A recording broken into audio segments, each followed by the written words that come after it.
Hey guys, welcome back to the Fergie Time Podcast. Today I'll be sharing with you my Match Week 10 Premier League predictions. Before I jump into my Match Week 10 predictions, I want to do a little recap of Match Week 9. In Match Week 9, I got 7 out of 10 predictions correct, moving my total to 44 out of 88. Also, I want to give a major shout out to this week's winners, Abel and Maud Ismail, who got 7 out of 10 predictions correct.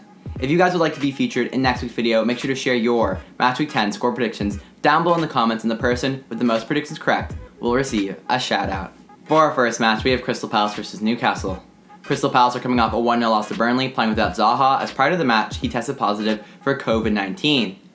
While they didn't play particularly bad, Crystal Palace really lacked that same clinical ability up top without Zaha, and will need the likes of Ayew and Batshuayi to step up the goal scoring if he misses this upcoming match. Versus the Newcastle side coming off a 2-0 loss to Chelsea, where they were absolutely outclassed, only able to muster one shot on goal, and their form recently has not been great, only one win in their last 5. I think this match will be an absolute bloodbath, and without Zaha, I don't think any goals will be scored. I have it ending a 0-0 draw on odds of 23-10. Brighton versus Liverpool. Brighton are coming off a massive 2-1 win over Aston Villa, where they showed a bit of grit to get all 3 points, something that they have been lacking in previous weeks. There will be no Tariq Lamptey in this one as he picked up a red card, so that should be a blow to Brighton. And on top of that, I think Brighton's defense will struggle against Liverpool's counter-attack as they aren't great in transition. Versus the Liverpool side that, despite injuries, got a massive 3-0 win over Villa, and they played like absolute champions in that match, dominating the match. With the return of potentially Salah, Thiago, and Henderson, I think that'll be a big help for Liverpool because they're going to have some heavy legs, especially after a midweek match in the Champions League. And I think overall, Liverpool's counterattack will be too much for Brighton. I have it being a close game, but Liverpool getting the win 2-1 on odds of 4-7. Manchester City versus Burnley. Manchester City coming off a 2-0 loss to Tottenham Hotspur, where they once again showed their defensive weakness in transition. This City team is yet to find their legs this season as they sit 13th in the table, and they have really struggled to score this season, which has been a surprise. That said, the return of Aguero should help that. Versus the Burnley side coming off a 1-0 win against Crystal Palace, and they picked up their first win of the season, very impressive. That said, they're still very poor going forward, and they're very predictable in attack as well. That said, this Burnley team has lots of fight, they're very disciplined defensively, and are solid sitting in a low block, so I think this will be a rather tight game, but I give City the win 2-0 on odds of 1-5. Everton versus Leeds. Everton are coming off a 3-2 win over Fulham, and it was not a convincing result as they let Fulham back into the match and dominate at times. That said, Dominic Calvert-Lewin has been absolutely superb, top goal scorer in the Premier League with 10 goals. And on top of that, I think Leeds will give Everton's defense a real test because they've been quite shaky in recent weeks. Versus the Leeds side coming off a 0-0 draw against Arsenal, where they weren't able to capitalize on the red card of Nicolas Pepe. That said, this team has recently fallen flat, only winning 1 in their last 5, and they need to do a better job finishing their chances, something they often struggled with last season in the Championship. I had this match ending a 1-1 draw on odds of 13-5. West Brom versus Sheffield United. This should be an interesting one because both teams are yet to win a match. West Brom are coming off a 1-0 loss to Manchester United and are tied for the most goals conceded in the Premier League with 18. They have talented young wingers, that said, like Diangana and Pereira, but they do not have a player that they can count on to score goals. Versus the Sheffield United side that are coming off a 1-0 loss to West Ham, where they played rather well, but once again they failed to score. And they have scored the fewest goals in the Premier League with only 4 in 9 matches. Now this match will be an absolute relegation scrap, and I expect it to be very closely contested, and I don't think either team will get their first win. I have it ending a 1-1 draw on odds of 12-5. Southampton versus my team, Manchester United. Southampton are coming off a 1-1 draw against Wolves, which is a good result, especially without Danny Ings. Under manager Ralph Hasenhuttl, this Southampton team has looked to play and are breaking lines with precise passing. That said, I think opening up a little more could leave them susceptible to United's counterattack. Versus the Manchester United side coming off a 1-0 win against West Brom, and it was another unconvincing performance. That said, I am a big fan of the addition of Alex Telles because of the way he bombs forward down the left side.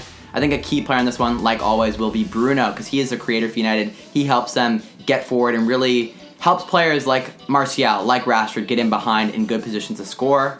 That said, I had this match ending a 2-1 Manchester United win on odds of 1-1. For our big match of the week, we have Chelsea versus Tottenham. Chelsea are coming off a 2-0 win over Newcastle and now have 3 straight wins and sit 3rd in the Premier League table.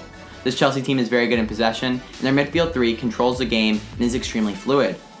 Despite Chelsea's defense being extremely good this year in the Premier League, I think their expansive style could be exploited by Spurs' counter-attack. Versus the Tottenham side coming off a massive 2-0 win over Man City, they've now won 4 straight and sit atop the Premier League table under Jose Mourinho. And I think this team under Mourinho knows exactly what they are. They'll sit in a little more, they'll concede possession a little bit, and then they'll look to counter. And you know what? Son has been fantastic. Kane has been fantastic. The way he's dropping in more and facilitating has been really, really good. And I expect Tottenham to get the win again, 2-1 on odds of 12-5. Another really good game, we have Arsenal versus Wolves. Arsenal are coming off a 0-0 draw with Leeds, and despite a red card, played alright. They're definitely a team with great defensive qualities, but they struggle in transition. On defense, they're too slow to get behind the ball, and on attack, they're too slow to strike. Versus the Wolves side coming off a 1-1 draw with Southampton, and they created loads of chances but lacked the same clinical ability up top that they had last season. That said, if there's one player that you can count on, it is Raul Jimenez. I expect this game to be very tight, very defensive-minded. I have it ending a 1-1 draw on odds of 12-5. Leicester City versus Fulham. Leicester coming off a 3-0 loss against Liverpool in a match where they were absolutely a class, and I think without Soyuncu, the defense is no longer elite and can be exploited. That said, I think their counter-attack against Fulham will be very successful, as Fulham are a team that like to open up and play, so there's a lot of space for players like Vardy to run in behind. Versus the Fulham side coming off a 3-2 loss to Everton, where they played some pretty football, as they have done multiple times throughout the season, but then again, they can't defend to save their lives. They've conceded the most goals in the Premier League with 18 against, and I have Leicester winning the match 2-0 on odds of 1-2. For our final match, we have West Ham versus Aston Villa. West Ham are coming off a 1-0 win over Sheffield United, and it wasn't a pretty result, but they still got the 3 points. And despite a tough schedule at the start of the season, this West Ham team are doing rather well, sitting in 8th in the table. We have to give major props to David Moyes, who's done a fantastic job, and also to Aaron Cresswell, who has done really well and flourished in his new role under Moyes. Versus the Villa side coming off a 2-1 loss to Brighton, and I think their attack could really cause some serious problems for this West Ham team. I'm a big fan of their fluidity up top, and I think Grealish can push inside or push on up top. You have Watkins who can drop down, and then Barkley who can push on or push out wide. So I think this will be a really highly contested match, and I have it ending a 2-2 draw on odds of 5-2. Thank you guys for watching. Make sure to leave your Match Week 10 score predictions down below in the comments if you would like to be featured in next week's video. Also, make sure to smash the like button if you enjoyed, and subscribe for more amazing football content. We will end it there. Thank you, and take it easy. Peace. I see the blue in her eyes from the sunshine. See the purple in her heart when it's nighttime. She just wanna be in her right mind. She couldn't give a damn about the limelight. So orchestrate your downfall every time the sun sets, and you know it's nightfall. Close your eyes and free fall, 'cause I'ma need another sunset.